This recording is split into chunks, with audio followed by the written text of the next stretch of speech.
Good evening, everyone. Welcome to the Emerging Trends in Humanities webinar. We'll be starting this session shortly. I request all of you to keep your uh, audio in mute and your video also in hidden mode. Thank you.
Good evening, all. This is a 1 minute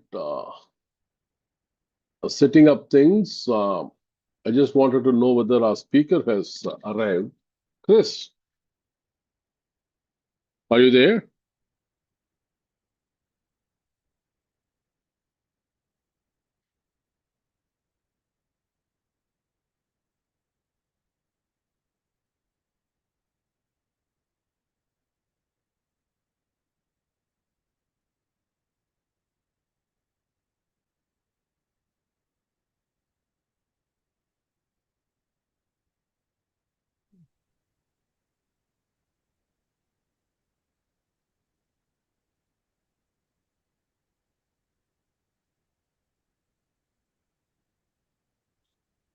Chris, can you hear me? Yep. Can you hear me? I can hear you. Welcome, Good, welcome to good. St. Joseph University webinar. How are you? Oh, fine, thanks. Yeah. Okay, Yeah. one second. I'll just, I'm working on to make your video up here. Sam, can you check on that?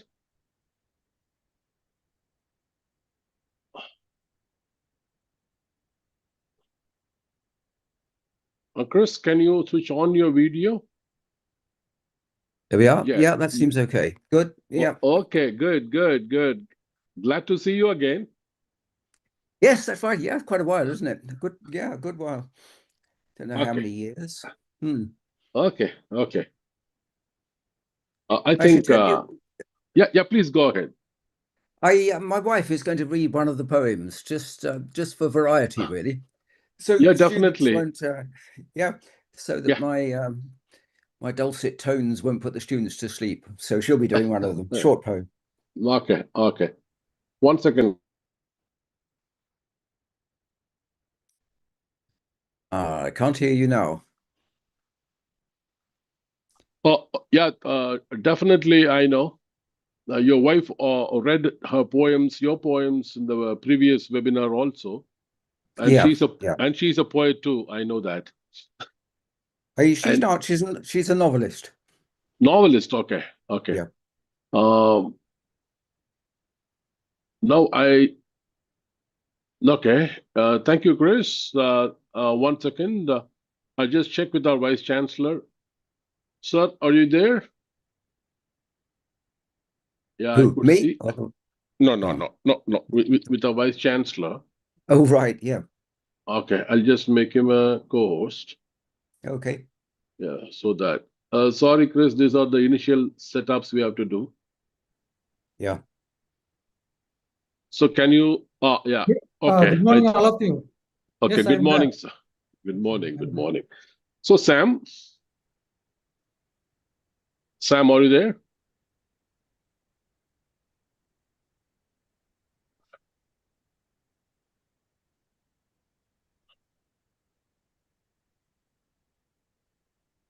One second. I'll just. Sir, am I audible? Yeah, you're audible. Yeah, you can open your video, Sam.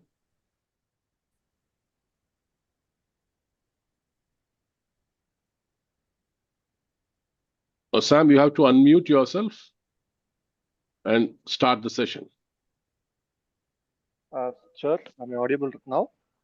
Yeah, correct. Yeah. Your video is not seen.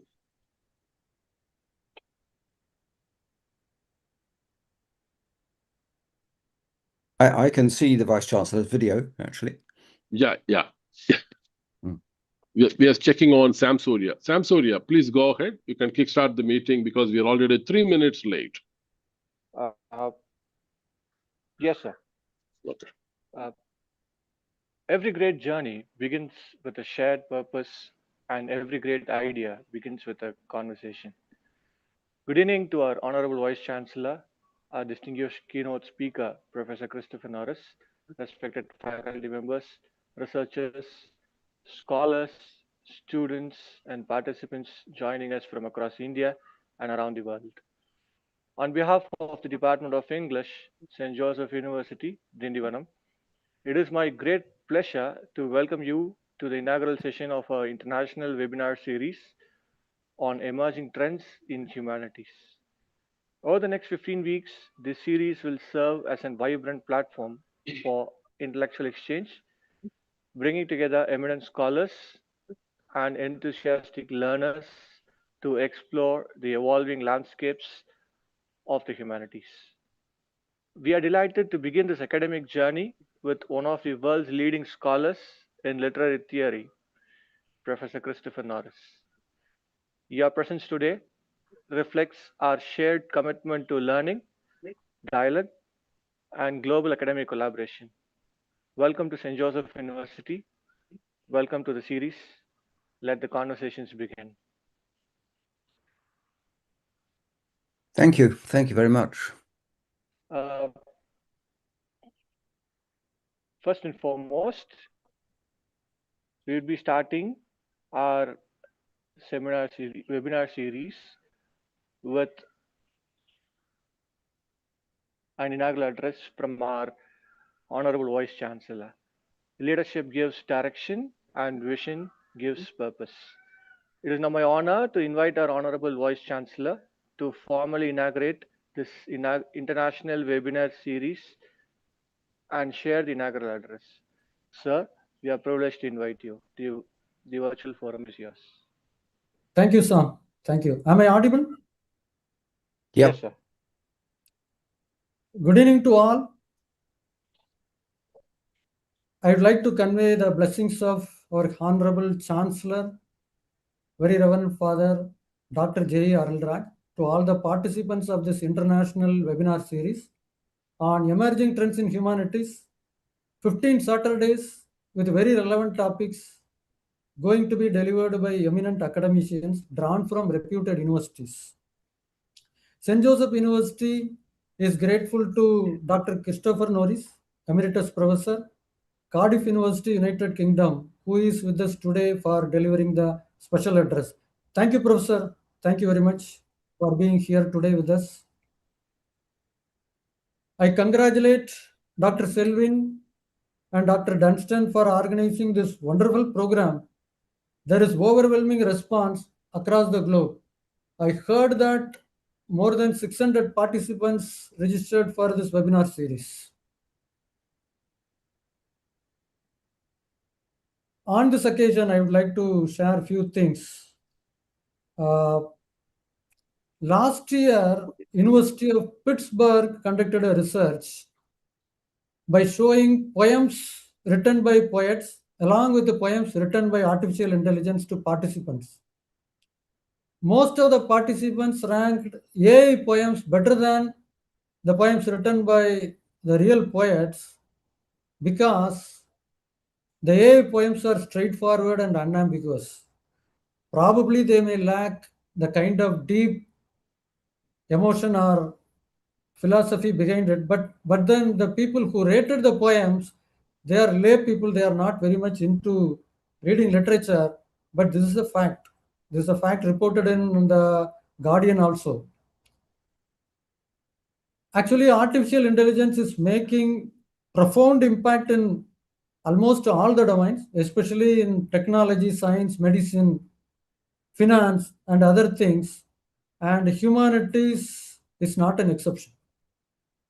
Recently, I had the opportunity to listen to Professor Yuval Noah Harari, the author of the popular book Sapiens. He gave a speech on AI bureaucrats, AI religions, AI boyfriends, and he declared that AI has hacked the code of human civilization. What I understood is actually the opening line of Gospel of John in the New Testament, quote, in the beginning was the Word, and the Word was with God, and the Word was God. In the present scenario, actually artificial intelligence is working in the same fashion because the entire algorithms of artificial intelligence work on word tokens. Irrespective of the language spoken by people across the continents, the entire language converted into tokens and artificial intelligence is able to understand the whole lot of systems created with a language. So that's what the danger is. So even poetry, music, any creative domain is being impacted by artificial intelligence. That's the reason the modern humanities has to take into account what is the impact going to be by artificial intelligence. Probably we may think that the human connection is missing. Anyway, it is by machines. Machines are not able to think. Machines, they have no emotions. But again, the argument put forth by Harari is human mind thinks in terms of words. If you deconstruct thinking, it is only words. It is the language. And the language is very much absorbed by artificial intelligence very quickly. The entire literature of the entire globe, it is able to understand maybe within minutes. It is able to grasp everything in minutes. And with that, it is self-learning. It is self-learning. So that's why even in Amazon today, a book is available. I'm very much surprised to see a book is available in Amazon, in Kindle also. 101 poems generated by AI. The price is Indian rupees, it is 450 rupees. People are buying and reading that book. And surprised to see few poems are really beautiful. Really beautiful. So we can't say that machines cannot have creativity. Machines cannot understand the truth. Machines cannot have the philosophical argument. Those things are questionable. So my thought goes in this way. Again, we are going to have a existential crisis now with AI. The AI agents, they can come together, form a network, and they will be able to even create relationship with the human beings. And it is going to be a human AI civilization. That might be the next step of evolution. So the humanities take into account all these things, and then we have to deliberate on this. So with this, once again, I congratulate the organizing team and my best wishes to all the participants. My gratitude to Professor Chris, who is here today. And this webinar series is a new beginning for St. Joseph University, which is a multi-campus, multidisciplinary university. And I'm very sure that we'll be able to connect with the universities across the globe and develop discourses among the academicians. All the best once again. Thank you very much. Thank you. Thank you very much. Thanks. Thank you very much, sir, for your Thank you, inspiring Professor. words. Thank you. Right. Every symphony begins with an overture. In the same spirit, our webinar series begins with a prelude to the series, an introduction to the vision, purpose, and academic journey that lies ahead. It is my pleasure to invite Dr. Selvan, convener of this international webinar series, to deliver the prelude to the series. Dr. Selvan, the virtual podium is yours. Thank you. Sorry, Chris, I'm making you wait. So I have to say a few words about the distinguished speaker today. Good evening and a very warm welcome to each one of you joining us this evening from across India and from around the world.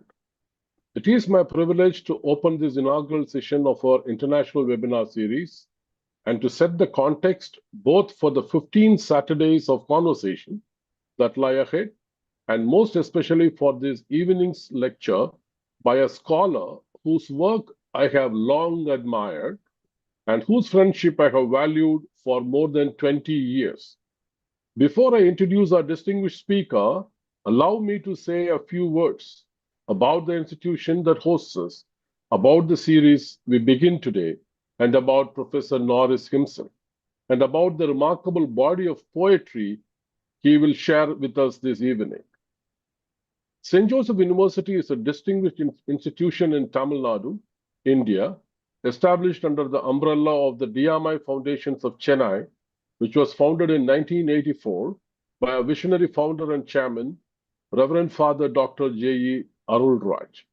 The DMI Foundations is a philanthropic movement sustained by the dedicated service of the DMI sisters and the MMI fathers, with educational and humanitarian work that today reaches across 13 countries, including the United States, Germany, and several nations of Africa.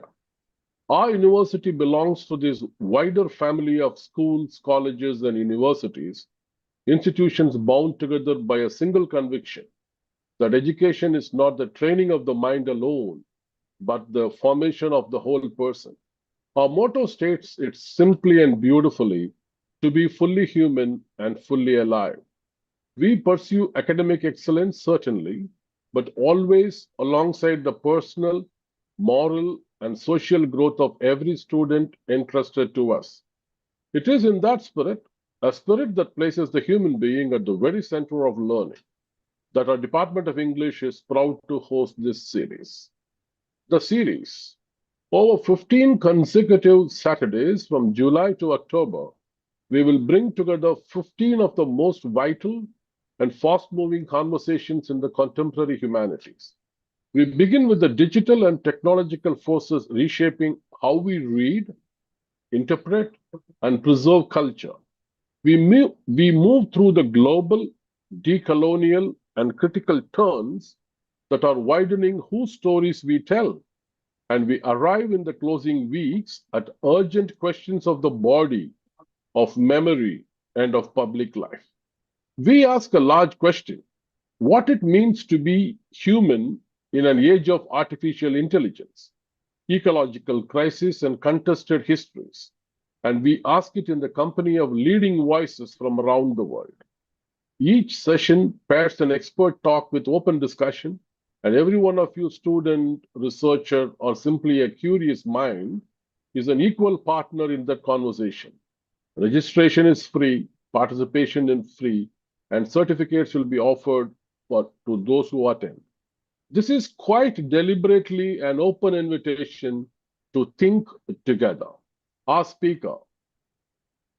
And what better way to begin than with our speaker this evening, Professor Christopher Norris.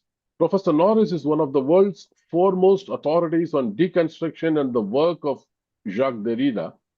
Indeed, his early books were among the very first to introduce Derrida's thought to the English-speaking world. He completed his doctorate at University College London and went on to become Distinguished Research Professor and now Emeritus Professor of Philosophy at Cardiff University.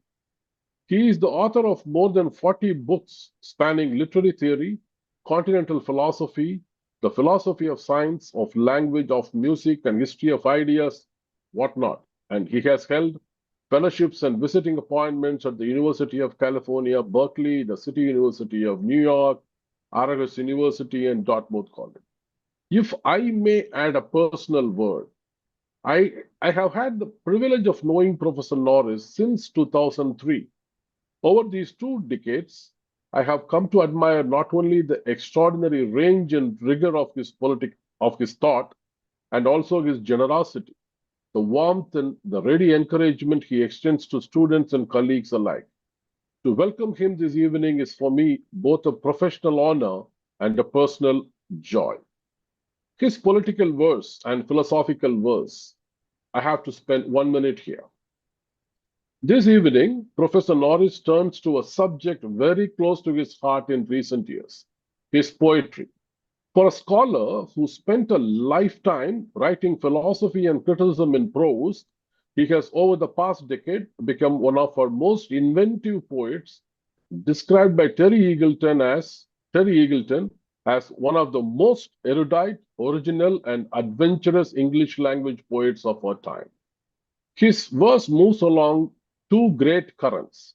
The first is philosophical. In collections such as Socrates at Verse, For the Tempest Fugitives, Hedgehog's Verse Reflections after Derrida, and Damaged Life after Adorno, he does something genuinely unusual. He thinks philosophy in verse, reviving the old tradition of the poetry of ideas, and the verse essay, taking on thinkers from Kant and Hume to Wittgenstein, Adorno, and Derrida. The second current is political.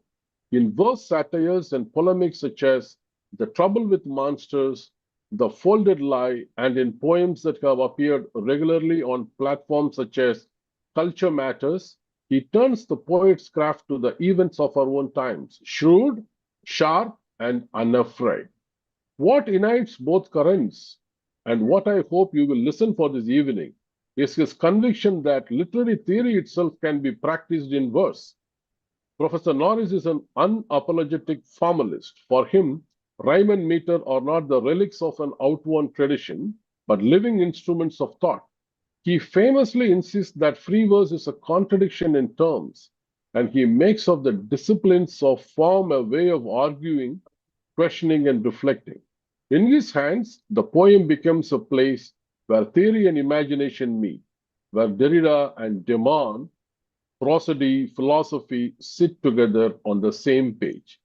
His most recent collection, from which our participants have already received a selection through the WhatsApp group, is Porlock Revisited and Other Poems on Literary Themes, published in 2025 by the Seventh Quarry Press in Swansea. It is a fitting text with which to open a series on the emerging trends in the humanities, for it shows us, quite literally, the humanities in the act of renewing themselves. I would repeat, the humanities in the act of renewing themselves. So, without further delay, it is my very great pleasure to invite Professor Christopher Norris to deliver our inaugural lecture of the webinar series. In the world of AI, let us listen to the actual intelligence. In the world of artificial intelligence, let us listen to the actual intelligence. Professor, the floor and our warmest welcome are yours. Thank you. Thank you very much. Thanks. Well, you can hear me, can you? Yeah, I can hear you. Good, good. Yes, well, I retired from academic teaching about 6 years ago now. And as the retirement date crept up, I thought I must continue writing because I've written, lots of stuff over the past 50 years. So I couldn't stop writing. I didn't, on the other hand, want to carry on writing scholarly monographs or articles in critical journals. I wanted to do something different. And verse seemed the obvious way to do it. I've always written bits of verse, but not published them. But as very often with me, I have a theory about all this. And the theory is that verse, by which I mean basically rhyming and metrical verse rather than free verse, if free verse is not a flat contradiction in terms, is not merely a formal procedure. It's not simply a matter of structural planning or of artificial forms sort of forced onto ideas that could be expressed perfectly well in prose form. I think verse is a creative exploratory medium. If you set yourself a stanza scheme, a verse form, and if you work out a rhyme scheme to go with it, then to some extent you're taking a leap in the dark. There's an aleatory or a chance component there. You are staking the possibility of writing a good poem on the fact that the rhymes will be there, that they'll fit into some kind of ordered form, that they won't run out with the obvious rhymes, and that at a certain point, the stanza form or the verse scheme will leave you in a situation where you have to cast around in your head for possible rhymes, and then you can invent or devise or discover. The word invent is useful here. It originally meant coming across something, coming upon it, hitting upon it. So it's partly a matter of ingenuity, knowing which way to look. It was partly a matter of seeing connections, almost like metaphor. It's a kind of projection into sound of a metaphorical device, a classical description of metaphor, the substitution of one thing for another, one idea for another. So rhyming metrical verse is a means of creatively exploring the possibilities of language, of thought, and of philosophy. My aim in all these books of verse that I've written over the past 10 years or so has been to take a thinker, Derrida, Adorno, William Empson, the most recent collection to come out, and an old love of mine, really. I've been writing about William Empson since, the mid-1970s, so a very long time I've lived with his work. But I found that verse actually let me do quite new things with Empson's ideas, including the most mysterious and complicated ideas of Empson, which often don't respond to prose exposition. I spent, decades trying to expound in critical prose just what it is that makes Empson's criticism so good, so perceptive, and so forth. And verse proved to be a very useful way of doing that. So I now write verse probably more easily than I do prose, in fact. I've always I've been a very slow writer in prose, but the verse seems to come, well, I hope not too quickly. But anyway, I'll read you a few selections from this book. I didn't choose to read from the Empson collection or the Adorno or the Walter Benjamin collection, which is quite a recent one, because some of you would probably not have read very much of those thinkers, and it'd be a divisive thing to do. So these, in this latest, well, this third from latest book, series of poems about English, mostly English. There's a poem about Kafka and a couple of other non-English writers. English writers, poets and novelists, which explore themes in their work and in their lives sometimes. I've chosen short ones for obvious reasons. For the first one, it's a rejoinder to Robert Frost. And I was interested in... Chris, yeah. sorry. Do you want us to display the poems in the screen? Well, if the students all have copies, which I think they do, don't they? But if you could display them, yes, that'd be good. Yeah, okay. So they could read them as I go along, a scrolling Correct. display. Yeah, because Yeah. I have selected whatever poems you have suggested, 7 poems. So Sam, can you please display that?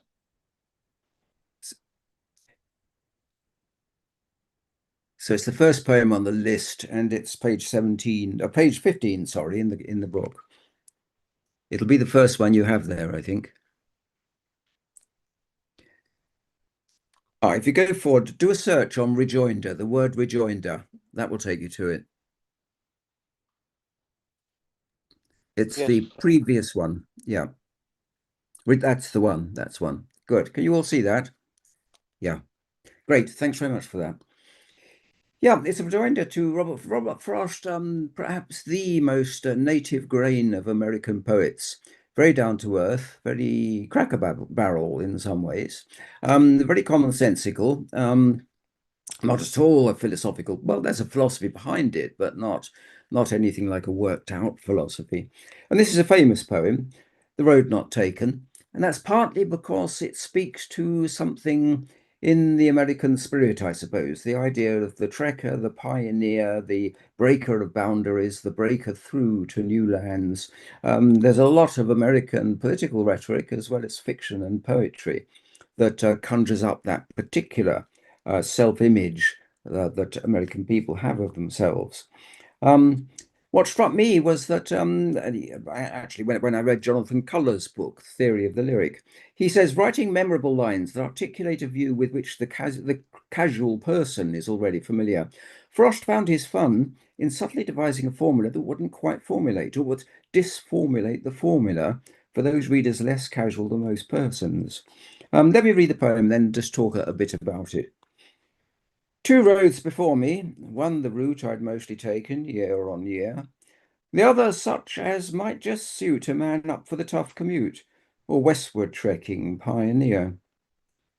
Truth is, I took the one I knew, that old, familiar, pleasant way, with scenes so often travelled through that everything was déjà vu, but nothing led my steps astray. I told myself I'd come again and take the path as yet untried, join in the trekkers' stock refrain, so much in the American grain, and get the frontiersmen on side.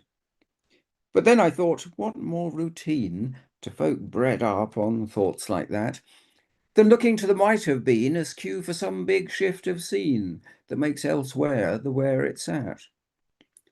Those old contrarians, Frost and Co., don't seem to twig that that's the rut they're stuck in every time they go where custom fears are told you so, and caution signals be route shut. All well and good for off-road types to say, like him, just point your feet wherever your Pied Piper pipes, but please don't think you'll earn your stripes for every far-out track you beat. No theme more hackneyed, more shop-worn than that seductive tale retold each time the founding myth's reborn, so jaded urbanites can scorn whatever keeps their fears on hold. So it's, I don't think it's a mean-minded poem. It's a kind of satire. It's a kind of parody, if you like.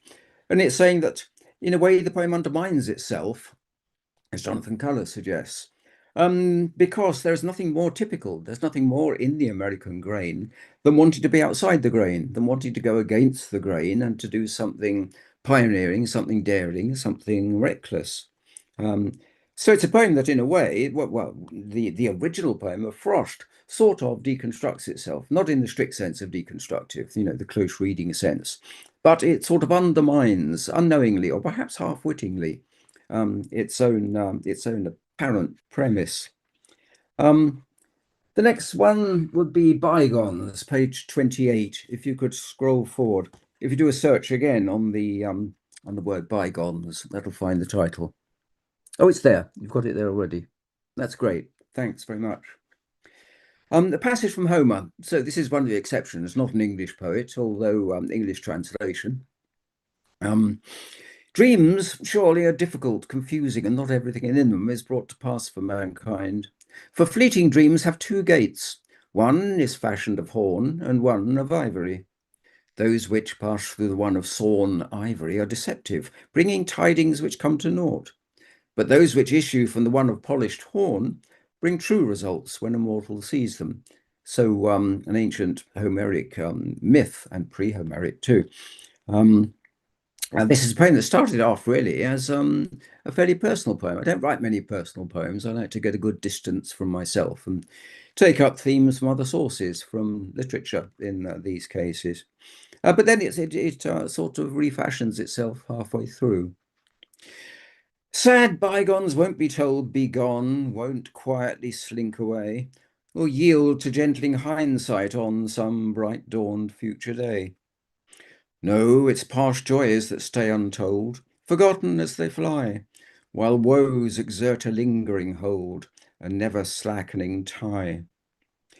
Revise some detail here and there we may, for pity's sake, but not the accents of despair that mark each change we make.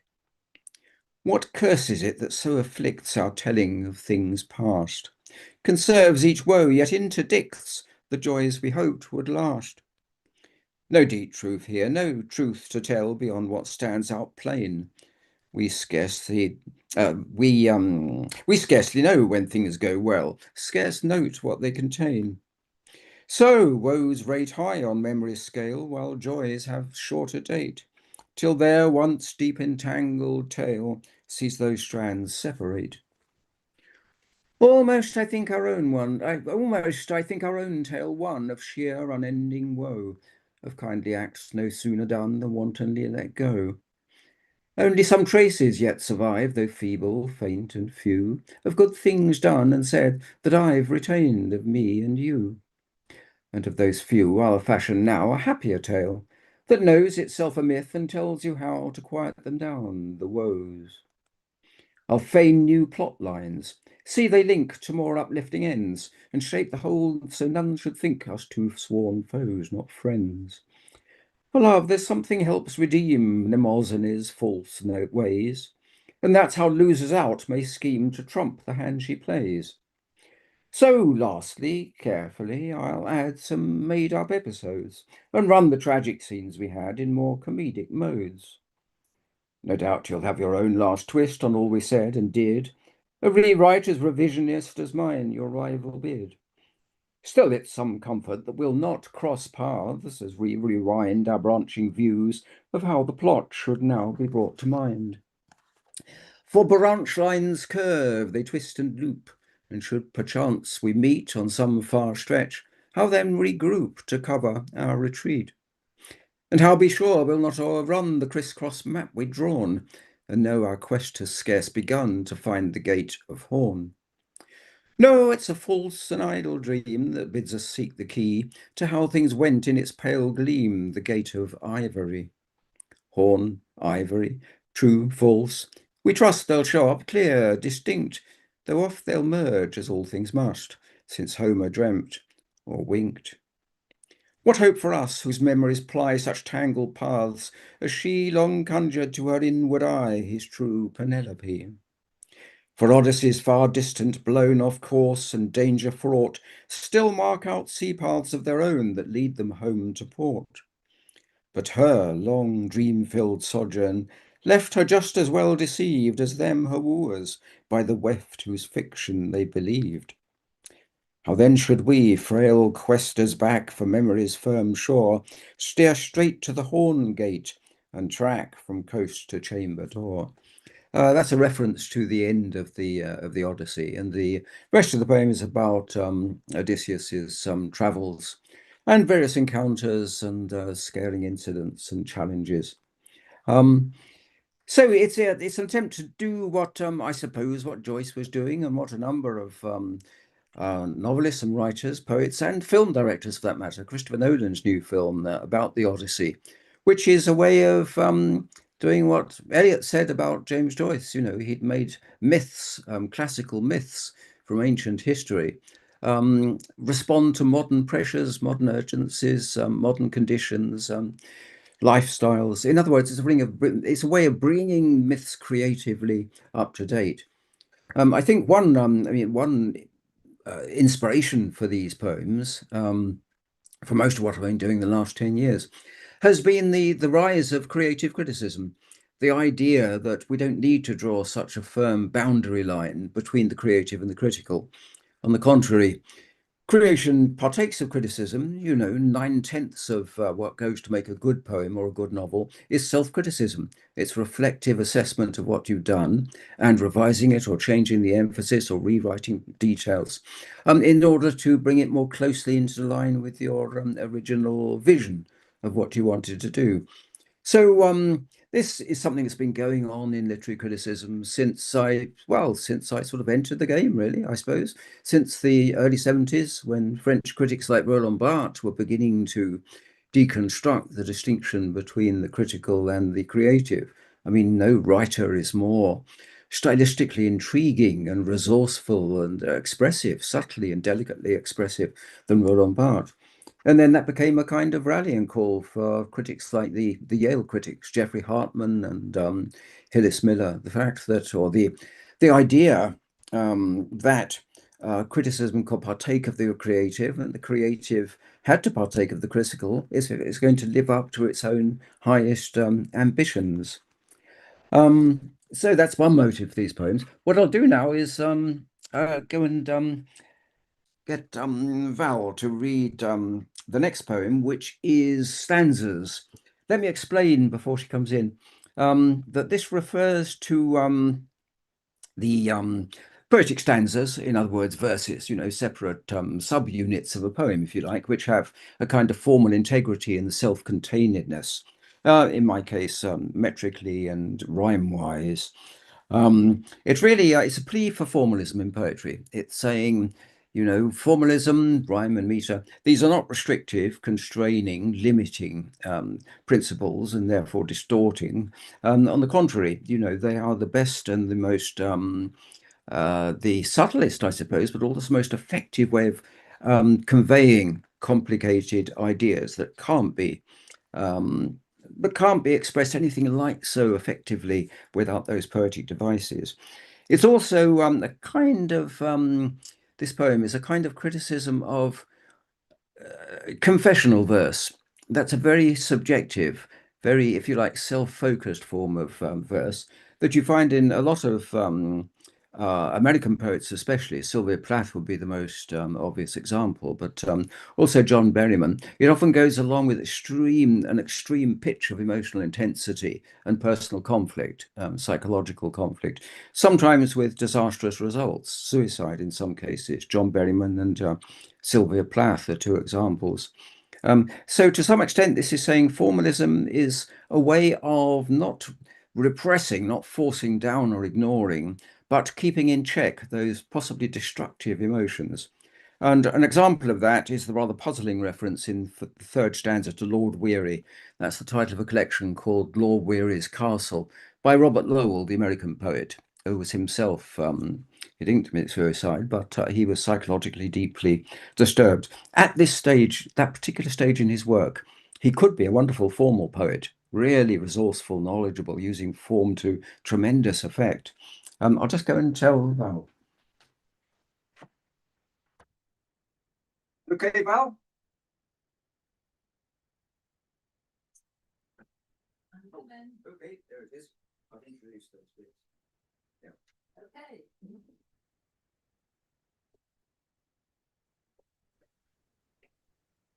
Yeah. I usually invite Val to do a reading. You did in the last one. I did. Been organised actually, because the voice varies. You see, otherwise, if you hear one person droning on through an hour and a half session, it can send you to sleep. Okay, so I'll drone on for the next few minutes. Hello, everybody. Hello. Right. This poem is called Stanzas. It's by Robert Lowell. And the Italian word stanza means a room. And a room is a good way to conceive of a stanza. A room is sufficient for its own purposes, but it doesn't constitute a house. A stanza has the same sense of containment without being complete or independent. Choose wisely, and what finer living space. There's room enough, but never room to spare. Hear how each word seeks out its rightful place. No obstacles as things get up to pace, but those verse-shaping metrics ready there. Choose wisely, and what finer living space. How else but by the stanza's formal grace should the quiet lords of limit do their share? Hear how each word seeks out its rightful place. Lord Weir is an exception, yet the case of Lowell might counsel caution. Please beware. Choose wisely, and what finer living space. Then stanza forms, like rooms, may help you face each breakup, breakdown, bitter end affair. Hear how each word seeks out its rightful place. Except Apollo, leave some saving trace. It's naught but madness, chaos, and despair. Choose wisely, and what finer living space. Hear how each word seeks out its rightful place. Thank you. Right, thanks, Val. Okay. Thank you. Okay. Okay, yeah. That was a villanelle. I'm very fond of villanelles, as was William Empson, who used them to very good effect. It works really by a kind of chiming effect. The repeated refrains, the alternating refrains at the end of the 3-line stanzas, and then both those refrains repeated at the end of the 6th stanza. So 19 lines altogether. Very compact form, and originally mostly used for love poems in the 13th, 14th century, so early poetic forms, which the English imported from the French poets mainly, and then Italian poets. But then toward the end of the 19th century, it was given a new tweak. It was sharpened up until in the 1920s, Empson used it to write some really very contentful poems, really, philosophical, scientific, using all kinds of ideas and images and metaphors from the new physics and turning it into a very sharply pointed form. So getting rid of the rather sort of romantic and slightly hazy verse music of the original villanelles. Okay, so let's move on to the next one. This is really a comic poem. Culture Clash, this is page 54. If you could scroll forward to Culture Clash. Let's Alright, see. sir. Yep, you've got it. Jolly good. Yeah.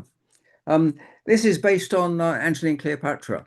I think Shakespeare criticism is one place where verse commentary can be used to very good effect. I mean, there's yet to be a new edition of a Shakespeare play where the footnotes are presented in verse, but it is not impossible. It wouldn't be a rather pointless, footling sort of enterprise.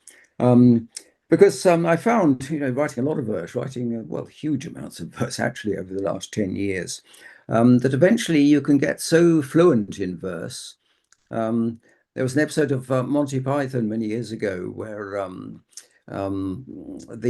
the people in the show were talking verse and talking it spontaneously off the top of their heads, in fact, inventing it, very competent, sort of quasi-Shakespearean verse as they went along. And if you spend enough hours in your day writing verse, it can become, is for me, in fact, probably easier than writing decent prose. So it's a very odd reversal. But in the case of Shakespeare, where you have so much language that is tough, knotted, intricate, intensely metaphorical, piling up multiplied metaphors, verse commentary is a way of discussing those metaphors, which doesn't get too far from metaphor itself. It's not laid out in cool, elegant, pedantic, scholarly prose. I mean, it's a way of keeping in touch with the imaginative energies of Shakespeare's language, a lot of which go into his metaphorical writing. Staying in touch with it, but at the same time getting a bit of distance, critical distance on it. So I doubt whether this will start a fashion, but it's implicit in quite a lot of academic literary studies developments in Britain at the moment.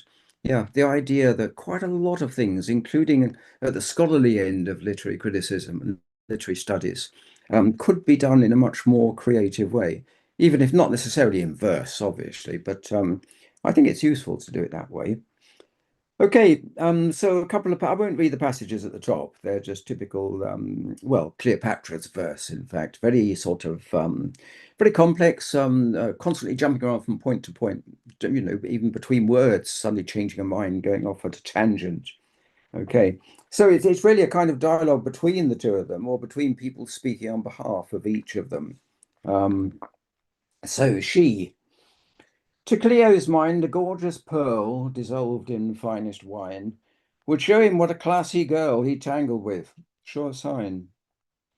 Of course, he isn't quite my type, bit stuffy, bit sententious, and always apt to spout some tripe about his martial ventures. Then there's his wife, Octavia, that saintly slut with claws, who'll find a new kid saviour to fight her pious cause. Still, better I put up with that, his Roman ways and all, than get stuck with some other twat who'll send me up the wall.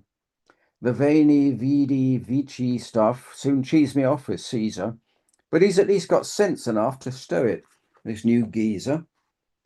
Okay, I overdid the spiel by styling him Colossus, but lover-wise, he's the real deal, knocks spots off most old tossers.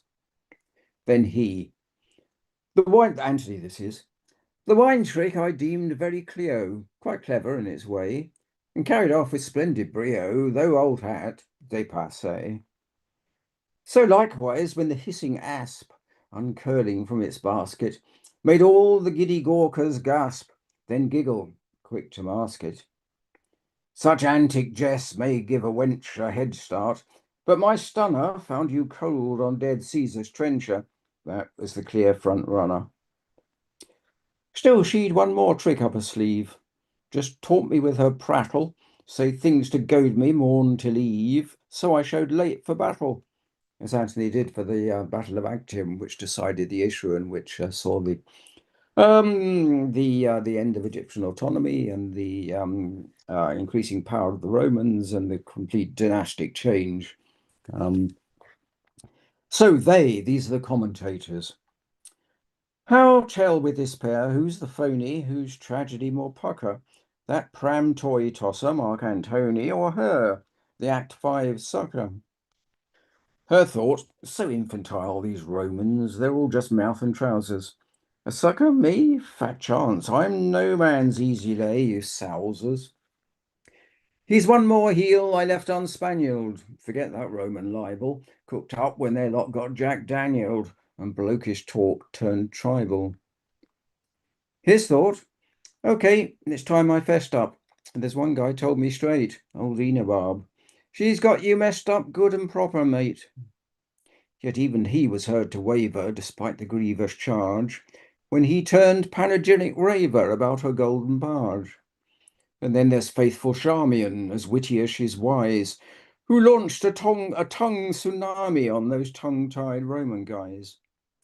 All told, it's quite a tangled tale, one where there's no last word, or none that won't have students fail, alternative preferred.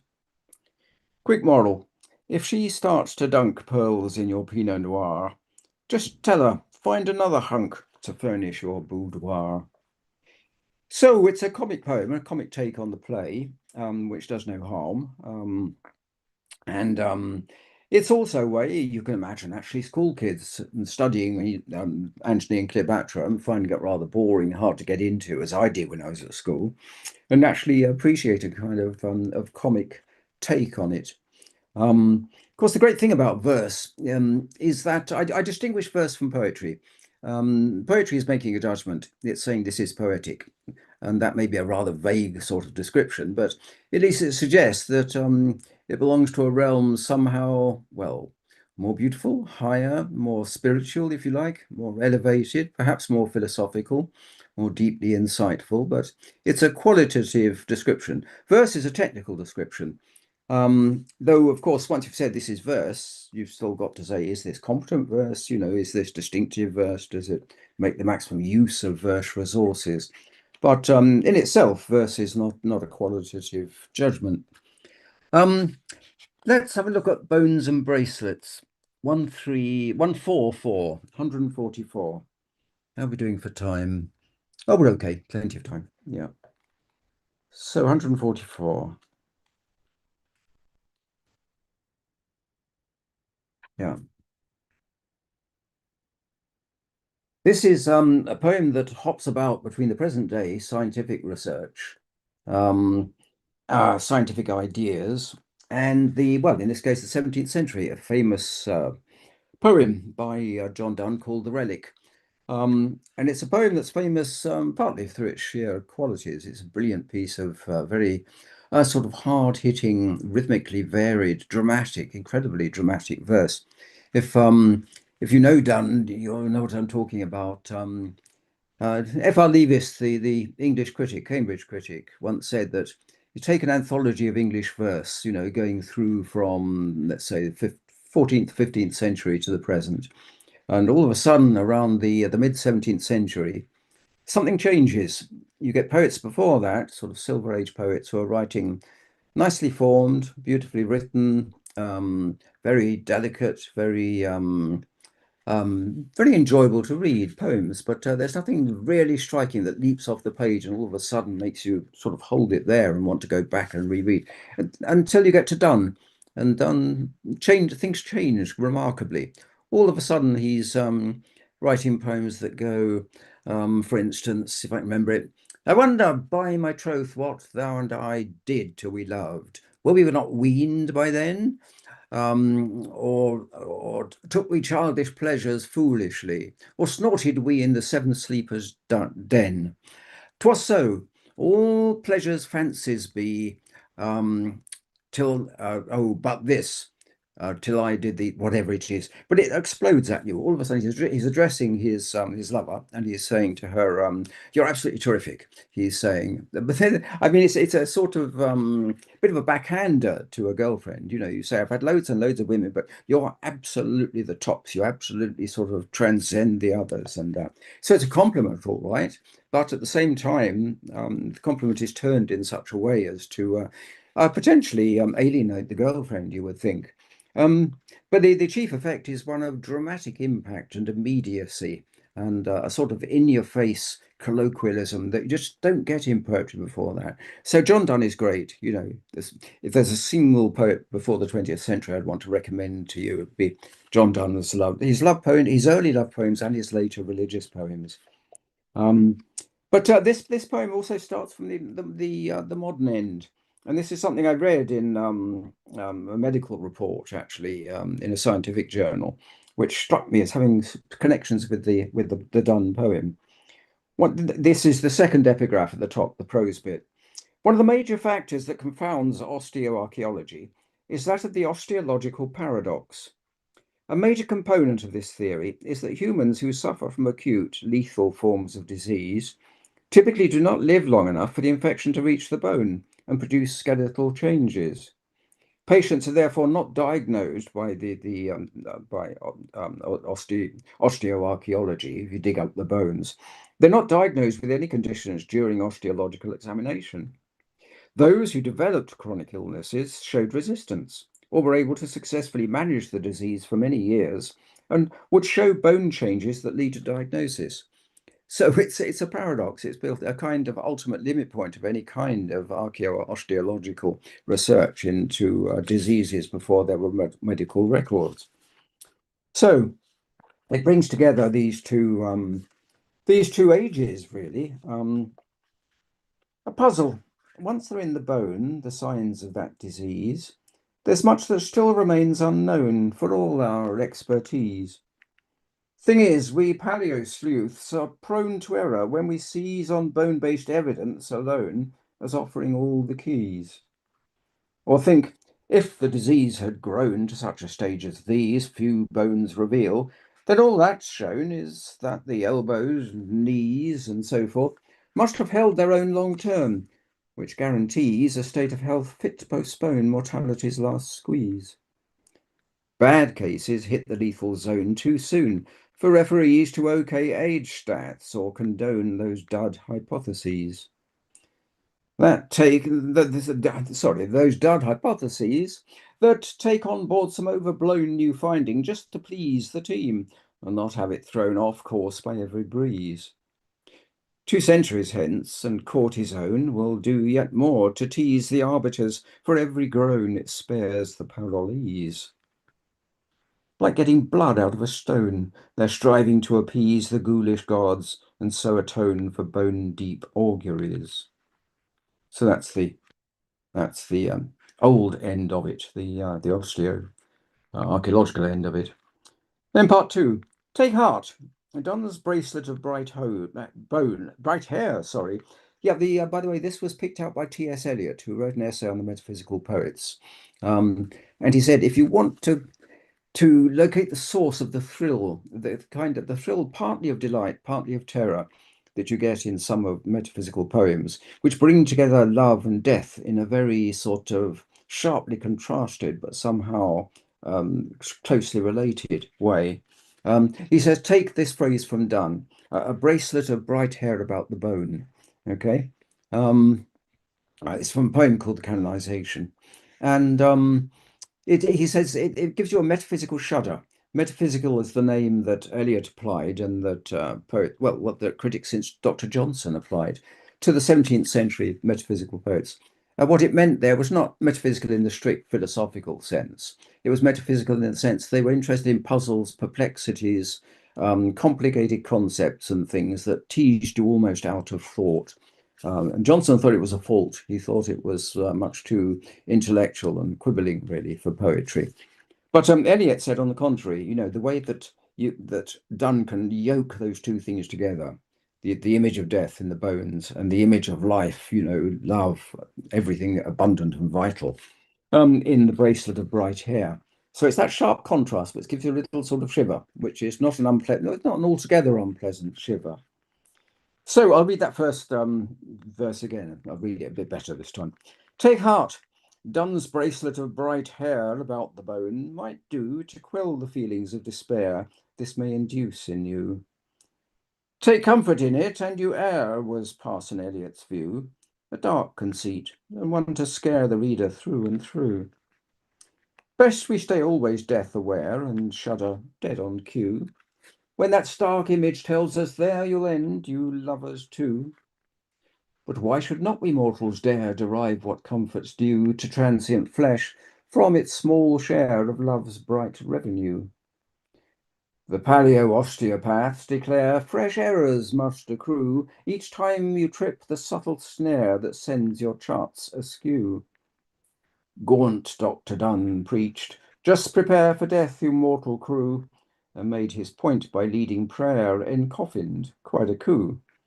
Yeah, John Donne, during his youth, was a great lover, a great traveller, involved in all kinds of sometimes sort of spying-related foreign embassies, and he was a real man about time, an adventurer, and well, not a famous poet because a lot of his poems are very daring. They question all sorts of tenets of Orthodox Christian faith, and he had to circulate them in manuscript, basically, among a small group of friends, mostly fellow lawyers at the Inns of Court, trainee lawyers.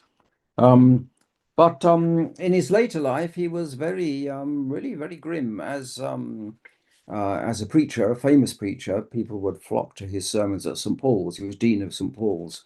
And he became very devout, very holy, and very death obsessed too, and once preached in his own open coffin. So that image, the bracelet of bright hair about the bone, really captures those two sides of Donne very effectively. Still, it's a trifle doctrinaire, his call that each should rue their past life as a rum affair, and him just 42, as he was. Let's think there's memory space to spare, where lovers may construe such bright remains as treasures rare, and fine, though precious few. Even the old bone doctors may take comfort of a kind in how those shining braids display what science leaves behind. Overmuch stress on mortal clay, as in their case, might find less time for thoughts of Judgment Day than hopes to keep in mind the bracelet's time-annulling way to leave them close entwined, two lovers else condemned to stray like twin halves unaligned. That's Plato's old image of lovers, or love being like a sphere, a hollow sphere of very fragile material that's been broken by the gods because they envied human beings their happiness in a state of love. And so the two halves of the spheres go rolling off around the world with jagged edges, each looking for its matching half, which it never discovers because of the multiplicity of spheres rolling around. Curious sort of vision, but quite nice. Good for poetry anyway. Yeah, that's the twin halves. And though the braids may chance to fray, the bracelet strands unwind, still there be traces to convey the brightness there enshrined. It's what they miss who blithely say, duff sample unassigned, or insufficient DNA, or that old double bind, that paradox that always lay in wait for us, declined our overtures and made us pay with our bone-crunching grind. Let's grant the poet, young Jack Donne, before the winding sheet and death watch stuff, just how fine-spun its threads are, that conceit. The way it half accepts how unequipped it is to beat the hard-head realists, or run a knockdown case to cheat death of its sting. That's kept as one for later use. Or treat such weighty themes in hopes to stun the Inns of Court elite with points of order to outgun the sharpest by some feat of dialectic such that none would venture to compete. And it was a competitive sort of atmosphere in the Inns of Court. They were trainee lawyers, and so they were practicing, doing the lawyer thing. They were practicing complex arguments and rhetoric, to convince the jury or the judge or the magistrate or whatever, by artful turns of speech and persuasive rhetoric. And they competed with poetry too. And that's what really sort of keys Donne's poetry up. It's such sharp-witted poetry. It's terrific. Let paradox then have its fun with medics and repeat death's harsh retort to all we've done, so links not self-delete. For it's by hair's breadth ties they're won, as when the lovers greet yet shoo away the rising sun of Donne's Bard, or meet death's menace with a racy pun, a jest that's bittersweet, since with first light its work's begun to shadow life's retreat. So that's influenced by Donne in obvious ways, and by that scientific paper I read, which quite striking. I suppose what attracted me was the fact that it has to do with the paradox, the fact that any kind of bone-based osteotype type analysis of bone decay is going to meet up with this paradox that if they had it bad, they wouldn't have survived for the bone for the evidence to exist anymore. So let's move on. The next one I think is both sides now. Yeah, and that is toward the end, page 149. Maybe the next one, in fact. Yeah, it's the both sides now. Yep, that's there, isn't it? Louis MacNeice. Yeah, that's the one. Louis MacNeice is very good poet, roughly the generation of W.H. Auden, so 20th century, mainly early part of. He was a formalist, and he took particular pleasure in complicated forms, really complicated, challenging forms. I'll read you the note at the top of the poem because it says more briefly than I could actually if I summarized it, just what he's doing in this poem. So this poem is based on a verse form or stanza scheme devised by Louis MacNeice for his much discussed poem entitled The Sunlight on the Garden. You can look it up in any anthology of English verse or online. It's much discussed, this poem, so you'll find lots of copies online. The 4 6-line stanzas are built of trimeters or trimeters, except for line 5, which is a dimeter. The rhyme pattern is decidedly unusual and hard to bring off. It is really hard, actually. I spent a long time on these poems, since it requires that in each stanza there's a strict rhyming relation between the ends of lines 1 and 3 and the beginnings of lines 2 and 4. So these are not end rhymes, as most rhymes are. You have other kinds of semi-rhymes or slant rhymes or off rhymes, or think what the war poet, First World War poet Wilfred Owen does with off rhymes. Gets an effect all the way from slight dissonance to a kind of grinding discord. But these are not. These are straight rhymes. They're full rhymes, but one appears at the end of one line and the other appears at the beginning of the next line. Yeah. The verse structure is additionally strengthened by end rhymes between lines 2, 4, and 5, plus scattered instances of assonance and alliteration. Here the topic is male infidelity or sexual license, together with youthful group adulation of the rogue male, leading to his eventual comeuppance in terms of declining conquests and resultant loss of esteem. His is the voice in the first 2 stanzas, while his entourage provides a moralizing chorus for the remaining 9. So I'll read it through and you can see how it works. I'll give you this an example, not of what poems ought to be like, even formal poems. This particular structure is too challenging and you can't continue it too long. This is about as long as you can do it, actually, this number of stanzas. But as an example of, well, the technical interest, one of the things that's very hard to convince students of nowadays, I find, is that the idea that you might spend quite a lot of time actually setting yourself a verse form that takes may take you days on end to get a single stanza. And when I actually do this, I keep thinking impatiently, why am I wasting so much time doing this sort of fiddly, apparently sort of inconsequential stuff?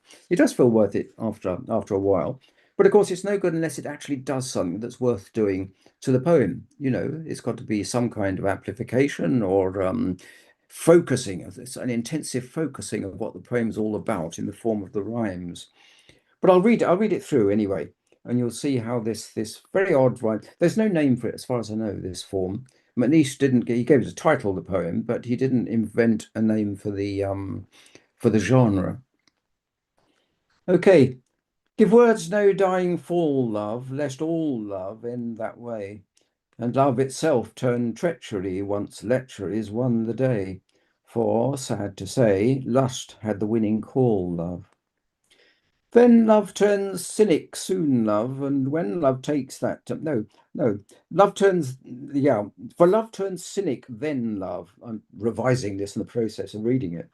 And when love takes that turn, there's no will see it through, love, no true love to relearn, as lust slow burn flames like the sun at noon, love. You tell her you regret it, won't let it break her trust, that she whom you love dearly, not sheerly out of lust, for love's sake must this last time just forget it. No matter then how heinous your Janus-faced deceit, you'll soon be back in favour and savour how your cheat still works a treat, thrice told to entertain us. Truth is, old mate, we're blinking, not winking, wishing we'd not set you off, us votaries turned notaries, who plead with you to heed the signs of what we're thinking. For we, so long complicit, won't miss it this time round. Our chance to say you've lost us, cost us the love-tilled ground we erstwhile found so precious we could kiss it. So call us guilty parties, whose art is to evade the sorts of real-life crisis that Vice's card, once played, won't let him trade for true love offered gratis. We'd always half admired him, desired him to accept us novice grade heartbreakers, forsakers, guys adept at just what kept alive the spark that fired him. Now each illicit fixture's a mixture, as before, of chutzpah and anxiety, lest piety implore we cease to shore him up, our tribal trickster. See how those memories haunt and taunt him, have him spaniel old mates at heel, cast glances, muff chances, flesh-flayed Nathaniel, not lion's den Daniel, with angel's aid to flaunt. No moral here, no dawning last warning chance to read doom's screed, Belshazzar fashion, but passion past, what he'd now chiefly need, one voice to quiet their scorning. So you see, it's very demanding rhyme-wise, but where it works, I think, well, it works by getting the emphasis dead right. If you make sure that the two words, the one at the end of the line, the one at the beginning of the word, either reinforce each other or contrast with each other or move the narrative along a bit. It's got to have a function. It's got to have some sort of structural purpose, reason to be there in that particular place at that particular point in the poem. Otherwise, I mean, that kind of hyper-formalism is, I think it's something a poet needs once in a while to keep their technical skills up. You know, it's like sort of battering your own brain, really. Like the way that Donne must have felt writing his poems, except he got much better poems out of it than I've managed yet. Okay, so there's just one more, which is the one I added late, isn't it? Scholar Poet. That's page 133. Then we'll leave a bit of time for questions at the end. Yeah, this is a poem about, well, it's a poem inspired by a very beautiful book, which I recommend to you. It's by Helen Waddell. It's called The Wandering Scholars, and the epigraph at the top there is a very typical piece of, typical of her prose, as well as the topic of her book. Sorry, this is Scholar Poet to, yeah, you've got it. Yes, thanks very much. Thanks. Yeah, so she says, they kept the imagination of Europe alive, held untouched by their rags and poverty and squalor, the beauty that had made beautiful old rhyme. And for those of us who are the conservatives of letters, for whom literature obeys the eternal movement of the tides, for whom the heavens themselves are old, there remains the stark simplicity of Terence, the classical author. In truth, they have deserved to be remembered of us. That prose, Helen Waddell's prose, although the book was only published in, I think it's in the 1940s it came out, very unlike the language of scholarship, literary scholarship nowadays. It's a very self-consciously formal prose she's writing there, and it's adjusted to the nature of what she's celebrating in this book. And it's not just a work of scholarship, it's a work of celebration, of rediscovery in a sense, or of resuscitation in a way, because by the time she was writing, the whole topic of medieval poetry and the troubadours and the whole poetic culture that flourished in Italy and France and belatedly in England, well, Britain, was a specialist preserve. It was a scholar's domain. But this book, in fact, brought it into the consciousness of a great many readers who wouldn't otherwise have thought about reading one of these ultra scholarly books. And it is a celebration. It's a kind of It's also a threnody, a song of lament for the fact that we have nothing like this culture. We may get it again, actually, the way that universities are going in Britain at the moment and in America with Trump and in various other countries in Europe, at least. The humanities are being wound down and departments closed or reassembled into larger blocks where literature and literary culture gets much less attention, much less grant money, in fact, to come to hard practicalities. So it may be, taking the gloomiest view, that the time of state funding for university departments of English literature, especially those with departments specializing in medieval literature, will cease to exist. And we'll once again have people doing this perhaps, speaking via Zoom, rather than under the auspices of a well-financed university. Well, of course, you've got some finance from your university, but the outlook just looks pretty dire in Britain. But Helen Waddell's point was that there was something very alive about the wandering scholars. They lived in conditions of penury. They had to sort of eke out a living from charitable donations or the occasional generous abbot who would welcome them in and provide for them while they entertained. But very much a kind of hand-to-mouth existence. I don't want to sound too gloomy, but things change, cultures change, and the means of sustaining cultures can change quite drastically. The poem is about a troubadour who has been accused of putting his love interest, or the love interest of his poetry.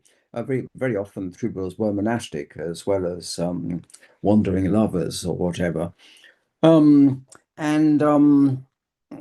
troubadour has been told, by religious authority that some of your poems show too much concern with the erotic interest, courtly love, if you like, which was a kind of polite screen for various erotic expressions of love. Accused of allowing those things to crowd out his religious preoccupations and the daily routines of worship. So the first two stanzas are the poet speaking and protesting his innocence and basically saying, but love is a good thing, God-given, and there's no reason why I should be furtive or secretive about my celebrating the joys of carnal love.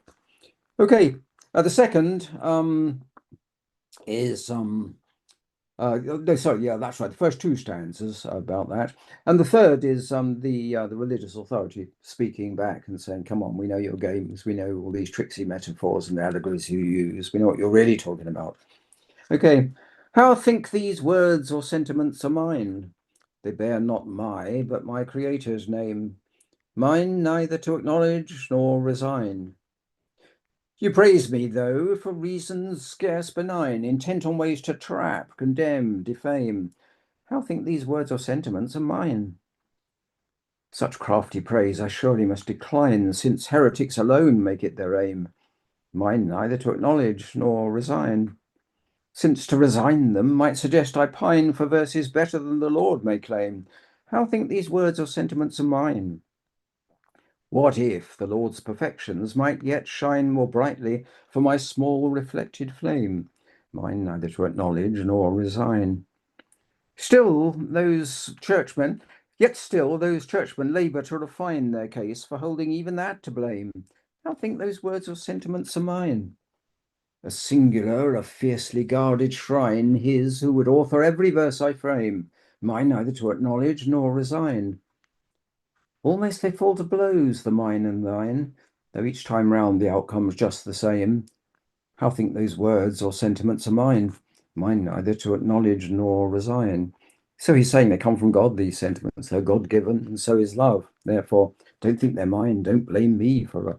I think you're supposed to think this is a slightly casuistical argument. It's a slightly devious, clever, but not entirely convincing kind of pretext or excuse.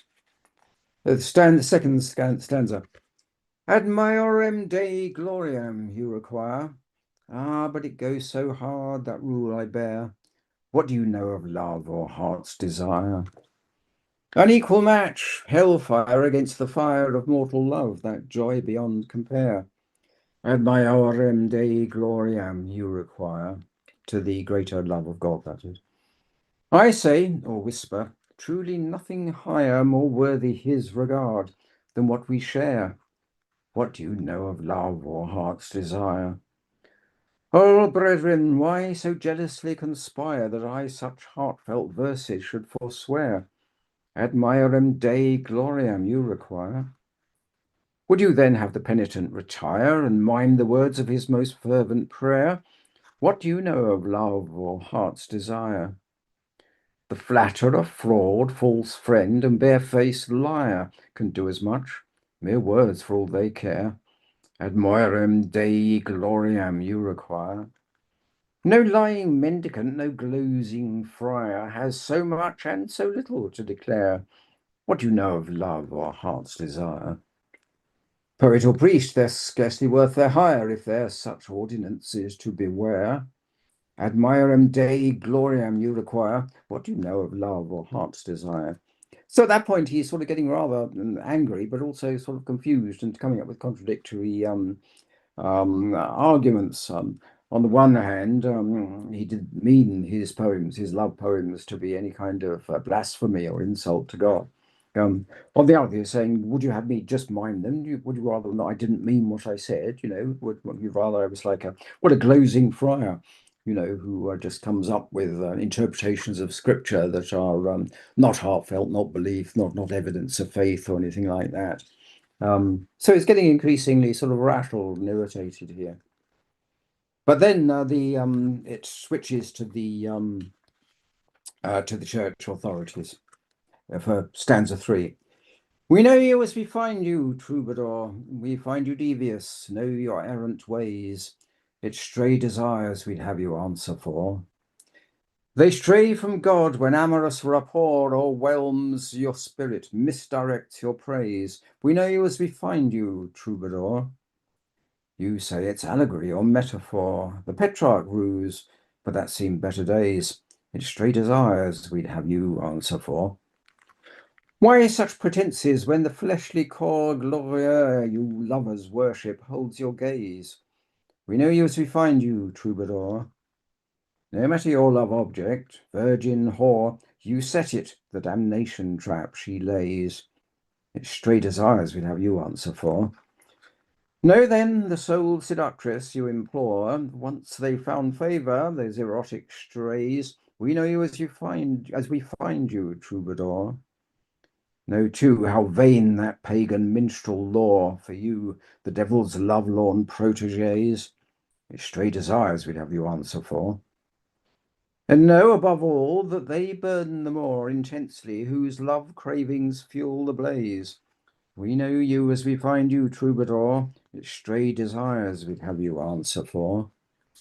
Then the troubadour comes back in the final stanza. O catechist, not ours to reason why you search our inmost feelings as you do. Your zeal exposes naught we should deny. What if we lovers rate our joy so high that they're worth more than heaven's bliss for you?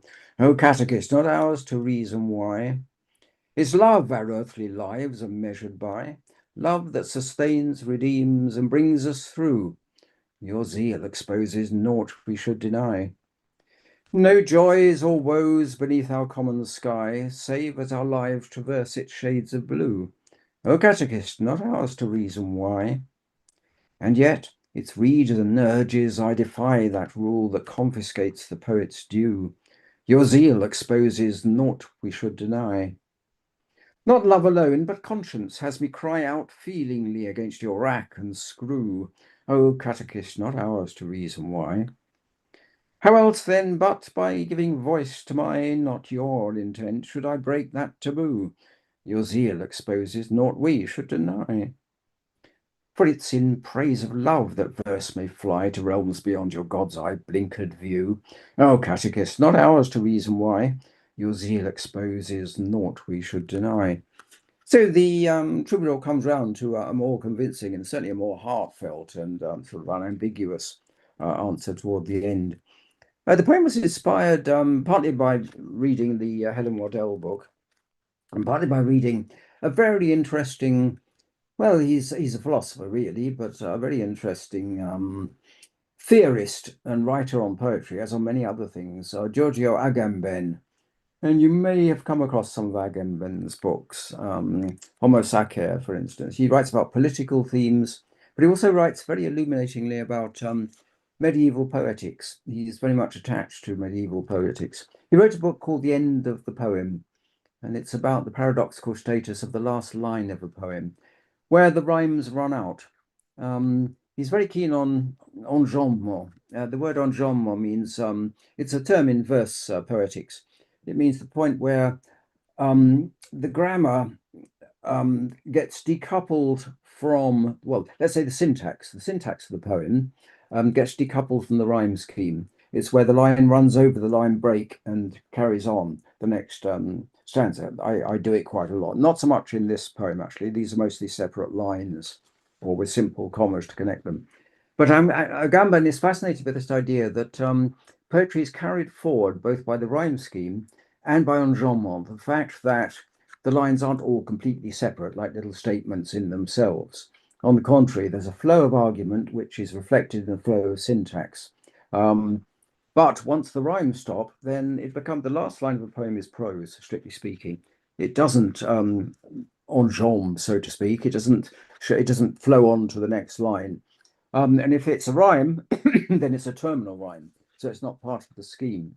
And he says ultimately the definition of a poem is like that. The poem is what can be sustained in itself by the tension between the syntax of the poem and the prosody, which means everything to do with rhyme scheme and lineation, everything that sets poetry apart from prose. You know, the simplest definition of a poem is something which, when it's set up in type, doesn't have the lines all right justified, you know, at the end of the line, like a solid block on the page. A poem is left justified usually, but not right justified, because lines are different lengths depending on the length of the words or their syllables. Some experimental poets actually write poems where the lines are right-hand justified throughout the poem, but the left-hand margin is left ragged, as it used to be in the days of typewriting before the advent of word processing. There's a poet, American poet, Geordie Graham, who publishes a lot of poetry in the London Review of Books. But that looks rather artificial to me, rather a sort of a device, a technique, if you like, or a gimmick even. So anyway, I'd have time to do another one, or we can open it up for, what is the time? Always getting on, actually, isn't it? Yeah, we're running. Are there a couple of questions that we could squeeze in at this stage? Yeah, in fact, thanks, Chris. Let us wait for the questions. I would request the participants to type their questions in the chat box, because we have more than 200 participants, and we have done YouTube live also. I have a question to you, Chris. We will keep the floor engaged.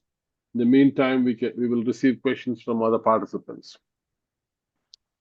Chris, your work carries the imprint of Derrida, Holderman, and William Emerson, among others.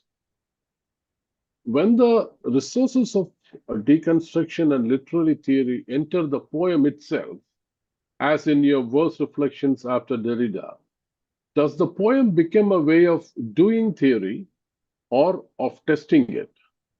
Can a poem catch something about language and meaning that the critical essay tends to miss? Yeah, I think the critical essay, in the strict sense of essay, which means a relatively brief and also speculative, open-ended, not a conclusive piece of writing, you know, with a definite thesis. An essay is exploratory, and I think it's exploratory in the same way as the poem.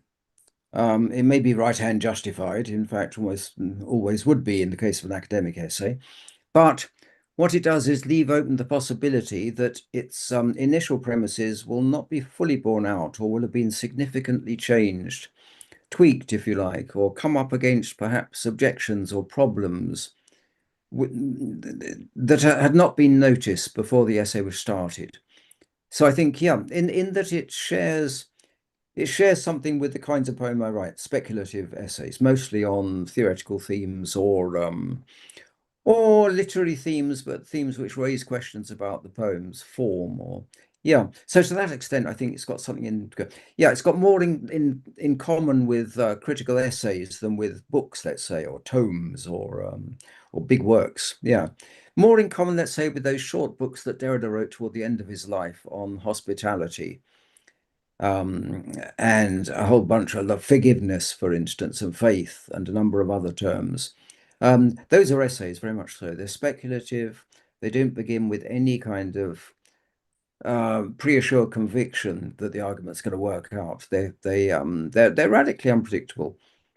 Maybe that's not entirely true. Yeah, Derrida obviously had some sense of the direction he was going in, but you get the impression as the essay goes along, and these are short books, which will count really as book-length essays, that he's discovering new facets, new angles on, new aspects of what he's writing about, as compared, say, with a book like Of Grammatology, which is a book. It really is a book.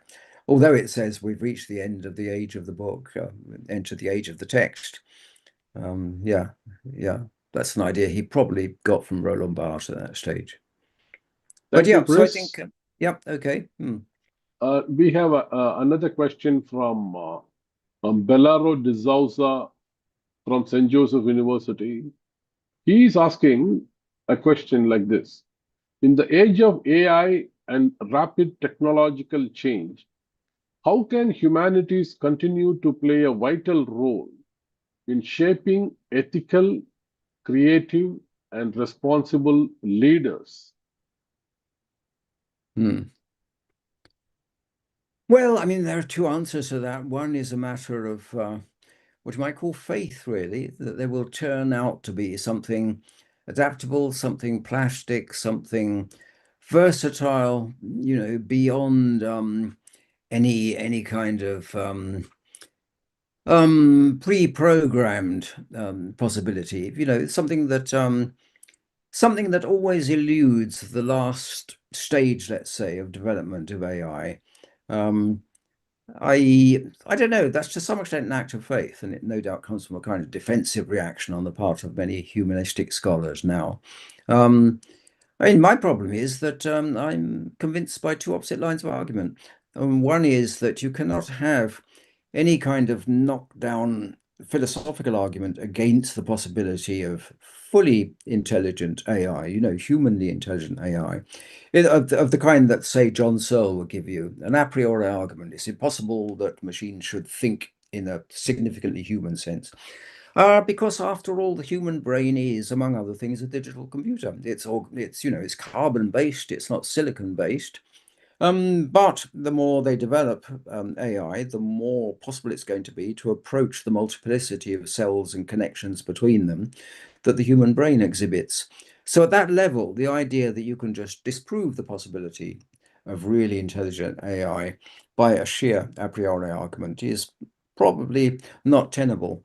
What you can do is say that put together all those aspects of human experience that can't be captured even in the form of sentences. I mean, this is one reason I wrote most of my verse essays, especially the recent book about Empson, is there something I felt that I couldn't get at in Empson. Many people feel this too. There's something about his style, his whole way of thinking, which is just very unlike most other. He exists at a kind of angle to the human universe, which is a very odd thing to say.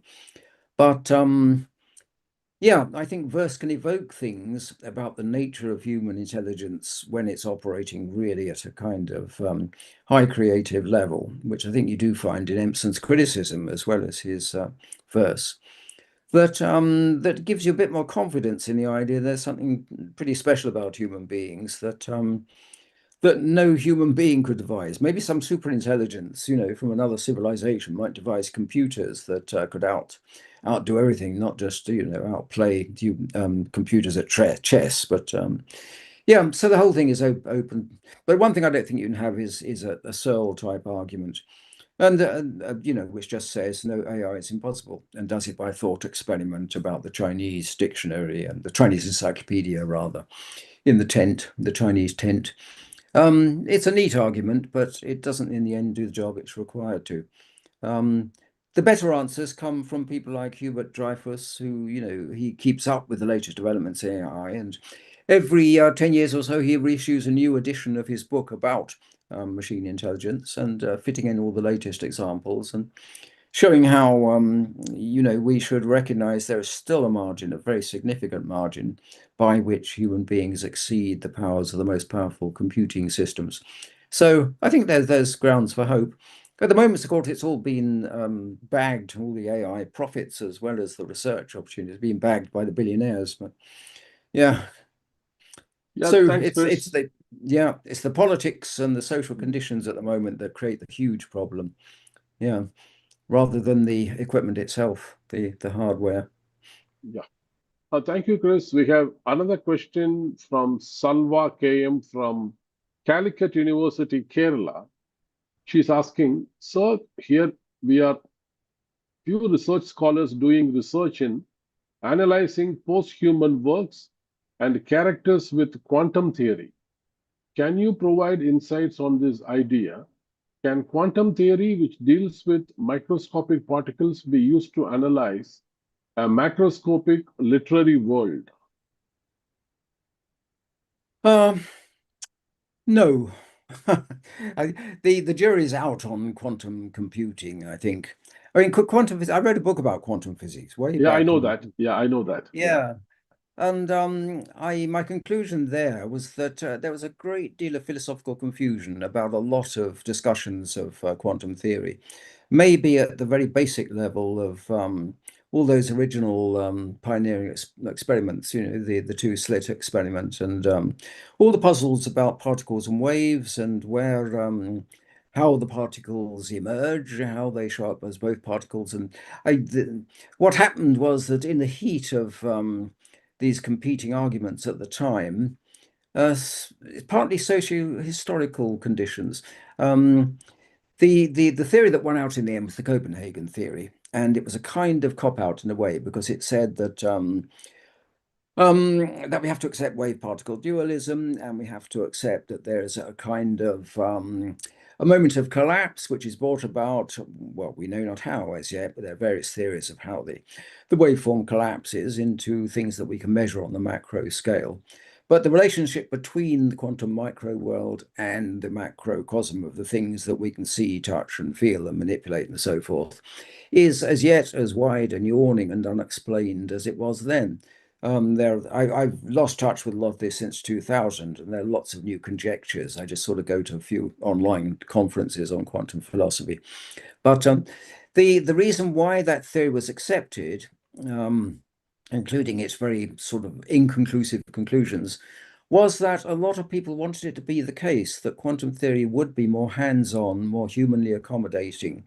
And the reason that Bohr's theory prevailed over, for instance, David Bohm, who had a perfectly workable realist theory of quantum mechanics involving carrier waves, and which explained all the paradoxes, was partly rejected, I think, partly because he was a Marxist, an avowed Marxist, and this in America at the time didn't go down at all well, and because Bohr's theory involved, well, and Heisenberg's theory for that matter, the observer-induced collapse of the wave packet. And that invites the idea that, human beings, there's room for humanity in quantum theory. That might be a nice thought, I suppose, but it was appealing because the public around, in the 1920s were still haunted by memories of the First World War, where technology and science have been put to hugely destructive ends. Not as destructive as in the Second World War, obviously, but there's still a feeling that, science has become too powerful, too much in the hands of the military, too sort of easily operationalized in the course of mass violence, and therefore something more humane and more user-friendly would be welcome. And the new theories seem to recognize that. And David Bohm, who was a quantum realist, was excluded, ostracized, forced out of the quantum community effectively because his theory was heterodox. It didn't fit the standard theory. And he was left-wing and a rather dubious companion, they felt. So it's one of the few cases where sociology of science comes out in favor of realism. Mostly it undermines realism for the, in the interests of sociological, well, a kind of sociological determinism. So yeah, the quantum, I don't know. Yeah, as I say, these are unresolved questions at the moment, and there's still a huge amount of speculation going on in quantum theory, but a lot of it is evidentially under-supported, to say the least. Oh, thanks, Chris. Another question is from Karthik. He says, your line in the poem on Donne, stanza 3, overstressed martel clay. Is it an allusion to Dryden's line, "Woe informed the tenement of clay in Absalom and Achitophel in any way"? Ah, quite possibly. Yeah, that's nice. Yes, thank you very much. That is a great poem. Dryden is one of my favorite. There's a poem about Dryden in this book, actually. The first poem about Dryden rewriting Paradise Lost, going to see John Milton, a very different sort of poet, to get permission to rework Paradise Lost in a very reduced form. Yeah, that's right. Yes, could well be. I mean, I do. I love it when people point out allusions in my poems. Yeah, it is. I think every poet has to welcome that. It's nice to think your mind is inhabited by other poets. And he's pointing out another allusion, Karthik, Yeah. like the dying fall in another poem alluding to Twelfth Night. Yeah, I don't know Twelfth Night very well. I read it as an undergraduate, but so that one is less likely, but it's quite possible. Okay. Yeah. Okay. Yeah. And another question, Chris. This is from Professor Josephine Aruna. She's asking, being a philosopher and a critic, how would you deconstruct your poetry that you performed just now? After all, poetry involves imagination, creativity, and intelligence, of course. Yeah. It would get to be a very sort of self-involved and in the end rather tedious. Yeah, I think it's got to be another poet with another head full of different other poems that they've read, other allusions, other cross echoes, other. It'd be if I think it'd be very boring in that case. I do sometimes go back to poems and revise them quite radically. Okay. Sometimes before they come out in print, and sometimes when I see them in print.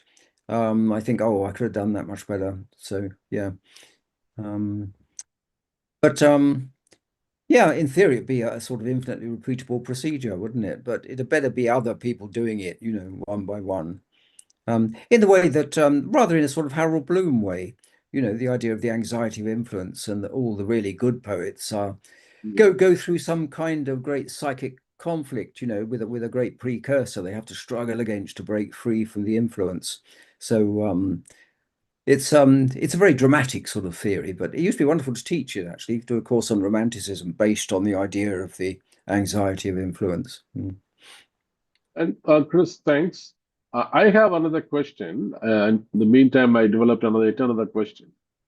Chris, alongside the philosophical poems, you have published a verse satire and polemic like The Trouble with Monsters, The Folded Lie, and political poems in outlets like Culture Matters. What does the satirical, formally controlled poem offer as a mode of political engagement in our present moment that an op-ed or a prose argument does not?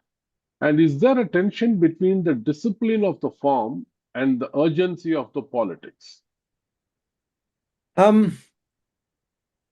suppose there is, in a way. I mean, I get this question a lot because I do quite a lot of poetry readings locally around Swansea where I live, mostly left-wing meetings, and quite a lot of those poets are performance poets. And the chief virtue of performance poetry is to be live, spontaneous, passionate, deeply involved, and to expect a poet writing that kind of spontaneous, passionate poem to get it to work in rhyme and meter would be just too much. You couldn't do it. You have to sit down and work out that sort of stuff.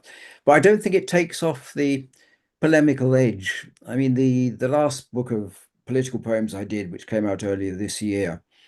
It's called Snollygosters, which is an American term for a conniving, mischievous criminal politician.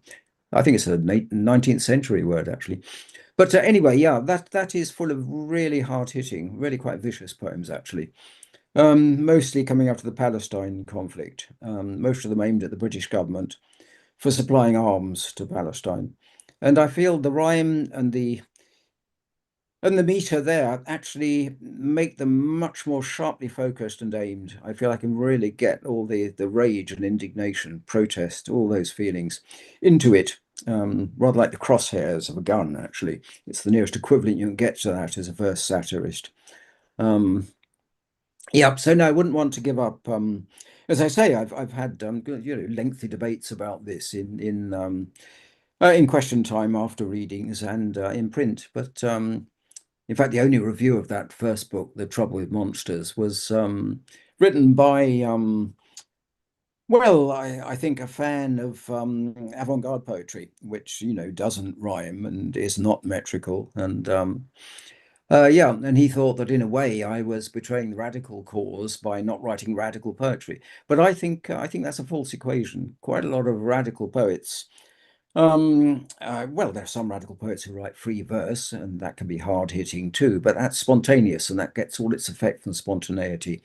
Whereas it's possible to be radical in your poetics and very right-wing attitudes. Think of Ezra Pound is the great example. I mean, nobody would call him a radical thinker in political terms.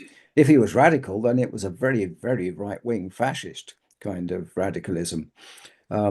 So the two things, radicalism in politics and radicalism in verse, don't line up. They don't align neatly. Thanks, Chris. This is the last question, that too from me.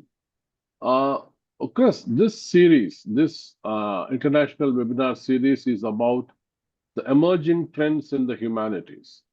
Your latest collection, Porlock Revisited and Other Poems on Literary Themes, returns poetry to its conversation with philosophy and criticism. In an age of artificial intelligence, ecological crisis, and pressure on the humanities, what is the case for this kind of writing, poetry that thinks? And what would you say to a young student wondering whether the humanities still matter? Well, yeah, on the general question, I mean, if there's one thing the world lacks at the moment, it is humanity. In the moral sense of that word. I mean, that just simply the imaginative reach and scope to see all around other people's situations, whether it be other people in your own life or other people in terms of political systems, ideologies, creeds, and so forth. It's no coincidence that at a time when the nations are in a state of conflict in all sorts of quarters, and when when that simple sense of humanity, human sympathy, empathy, outreach, support, mutuality, all those things are under sustained attack. They're also attacking the humanities departments. Trump certainly doesn't want you thinking about topics like that. He doesn't want to think of of people sitting there reading carefully, listening to other voices conveyed by texts, and making generous allowance for the differences between the nations or the beliefs and the creeds. Yeah, so one way to hurry up the destruction of humanity is to destroy the humanities and to make sure the only humanities department, or the only departments in universities that get adequate funding are the science departments, and the ones that get most funding are the arms research departments. It's a hideous state of things in the world, but it's no coincidence that humanities departments are the places where the not only literary texts and musical scores and other things are conserved, works of visual art and whatnot, but it's where the human values are conserved, and it's all the traditional reasons for defending the humanities, I think, apply with great urgency nowadays. All the things we used to be told by literary critics, be it Leavis or I.A. Richards or Emerson, for that matter, who was a great humanist. militant humanist in many ways. Yeah, they apply with added urgency and relevance nowadays. So, but Thank you, Chris. how you get university administrators to share those values is a different matter. Yeah, definitely, Chris. And thanks for your wonderful lecture and your elaborative explanations to the questions. We are coming to the final session, and I would request Sam, please take this forward. Thank you, sir, for your insightful session. And thank you, Dr. Sylvan, for moderating the questioners. And now it is time to propose a formal vote of thanks. And I request Professor Narmada to take over. Am I audible, Thank you. sir? Yeah, you're Yes, audible. yes. Please go ahead. Good evening. On behalf of the Department of English and St. Joseph University, it is my profound privilege to express our heartfelt gratitude for your presence and participation in this session for our international webinar series on emerging trends in humanities.